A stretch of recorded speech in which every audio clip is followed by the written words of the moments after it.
Bonjour, salut à tous, soyez les bienvenus sur notre chaîne YouTube My Science Tutorials. Aujourd'hui, nous allons parler des cellules prokaryotes et des cellules eucaryotes. D'abord, qu'est-ce que c'est qu'une cellule? La cellule est une unité fondamentale, structurelle et fonctionnelle des organismes vivants. Elle peut remplir toutes les fonctions de l'organisme, à savoir le métabolisme, le mouvement, la croissance, la reproduction ou encore la transmission des gènes. Elle fonctionne de manière autonome tout en restant coordonnée avec les autres. Notre cours va se dérouler comme suit. Premièrement, nous allons donner la définition d'une cellule prokaryote et d'une cellule eucaryote. Ensuite, nous allons donner les différentes parties ou constituants d'une cellule prokaryote et celui d'une cellule eucaryote. Puis, le rôle de certains constituants et enfin, la différence entre la cellule prokaryote et la cellule eucaryote. Commençons par la définition. Une cellule prokaryote, c'est un micro-organisme, généralement unicellulaire, dont la cellule très petite est dépourvue d'organites et de noyaux. On a comme exemple les bactéries et les archées. Et comme vous pouvez constater sur l'image, il n'y a pas de noyau dans cette cellule. Et les organites sont peu, raison pour laquelle on dit qu'ils sont dépourvus d'organites. Contrairement aux cellules eucaryotes, ce sont des cellules avec un noyau et qui contiennent de nombreux organites. Et comme vous pouvez le voir, la cellule animale est constituée de noyaux et de plusieurs organites, de même que la cellule végétale. Elle est constituée de noyaux de plusieurs organites.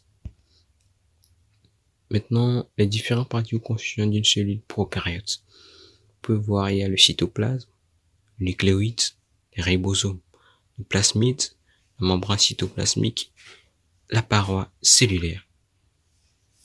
Et vous pouvez voir avec moi qu'il n'y a pas de noyau dans cette cellule. Une cellule prokaryote ne contient jamais de noyau. La cellule eucaryote, on a la membrane cytoplasmique, le réticulum endoplasmique, les ribosomes, le noyau, le nucléole, l'enveloppe nucléaire, l'appareil de Golgi, le cytoplasme, les mitochondries et le chloroplaste. Notez que les chloroplastes ne se trouvent que dans les cellules végétales. On donne le rôle de certains constituants. La membrane cytoplasmique, elle assure la perméabilité sélective, c'est-à-dire le passage sélectif de certaines molécules entre l'extérieur et l'intérieur de la cellule. Et les membranes plasmiques, elles sont composées de phospholipides et de lipides. On a le réticulum endoplasmique. C'est le lieu de synthèse des lipides et du métabolisme des sucres. Elle participe aussi à la détoxication de la cellule car contient des enzymes spécialisées. Il existe deux types de réticulum, le réticulum endoplasmique lisse et le réticulum endoplasmique granuleux ou rugueux. Les ribosomes. Ils assurent la traduction des ARN messagers en protéines. Ils sont aussi au cœur de l'expression génétique. Le noyau, il joue le rôle de soutien de la cellule, mais il est aussi le siège du programme génétique humain. L'enveloppe nucléaire, elle assure le maintien du cytosquelette de la cellule grâce aux protéines qui la constituent. Notez que l'enveloppe nucléaire fait partie des constituants du noyau. Les pores nucléaires, elles permettent les échanges moléculaires entre l'intérieur du noyau et le reste de la cellule. Les pores nucléaires aussi font partie des constituants du noyau. L'appareil de Golgi. Il stocke les protéines et les lipides produits par le réticulum, les modifie grâce à l'action des enzymes, les trie et les véhicule dans le milieu intra- ou extracellulaire en fonction de leur destination. Les mitochondries, c'est le lieu de stockage du calcium, de catabolisme des acides gras pour la production d'énergie. Elles sont aussi appliquées dans l'apoptose, qui est une mort programmée d'une cellule. Les chloroplastes, ils assurent la photosynthèse, donc permettent l'autotrophie des végétaux au carbone. Les chloroplastes permettent aux plantes de synthétiser leurs propres substances nutritives. Maintenant, la différence entre une cellule prokaryote et une cellule eucaryote. Lorsqu'on parle de la différence entre une cellule prokaryote et une cellule eucaryote, la première chose qui doit venir à l'idée, c'est de chercher la présence du noyau. Le noyau est bel et bien présent chez les cellules eucaryotes et elle est absente chez les cellules prokaryotes. La deuxième chose à voir, ce sont les organites.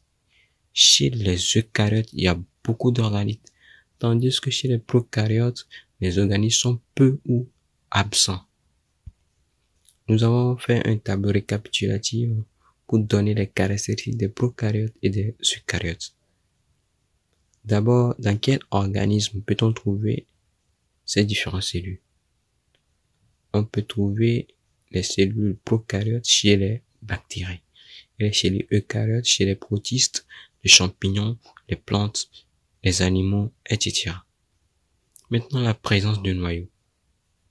On sait tous que le noyau est absent chez les prokaryotes, raison pour laquelle nous avons dit non. Et chez les eucaryotes, elle est bien présente, d'où oui. Maintenant, la taille des cellules. Généralement, les cellules prokaryotes sont de petite taille que les eucaryotes et leur taille varie entre 1 et 10 micromètres. Alors que chez les eucaryotes, elles sont généralement plus grandes que les prokaryotes et leur taille varie entre 5 et 100 micromètres. Maintenant, l'ADN.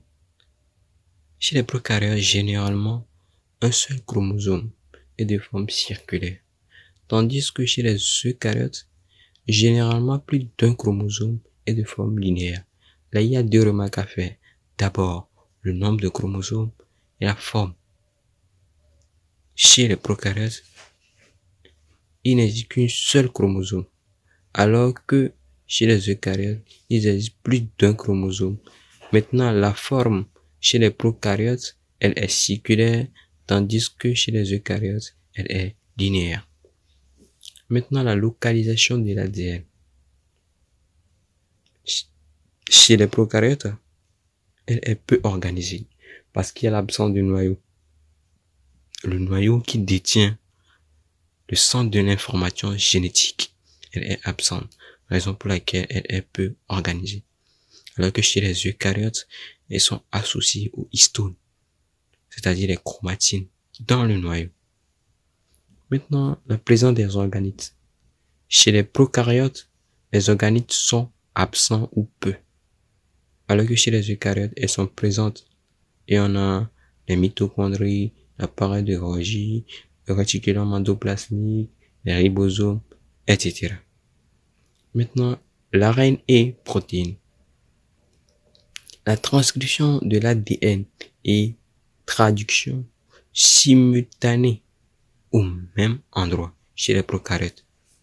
D'abord, il y a un seul chromosome de forme circulaire.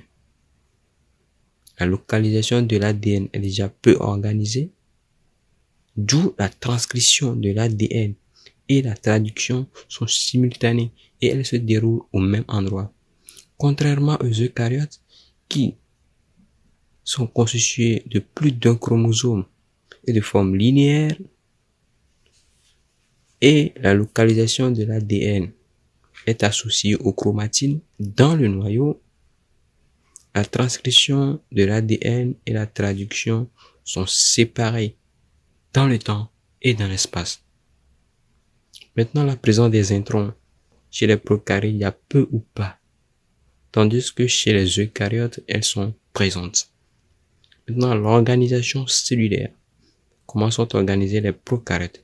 Les prokaryotes sont surtout unicellulaires et sont constitués d'une seule cellule. et la différenciation est simple. On a donné comme exemple les spores. Tandis que chez les eucaryotes, elles sont surtout pluricellulaires.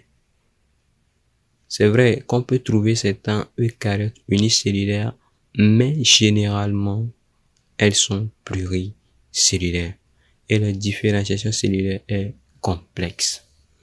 J'espère que vous avez aimé la vidéo.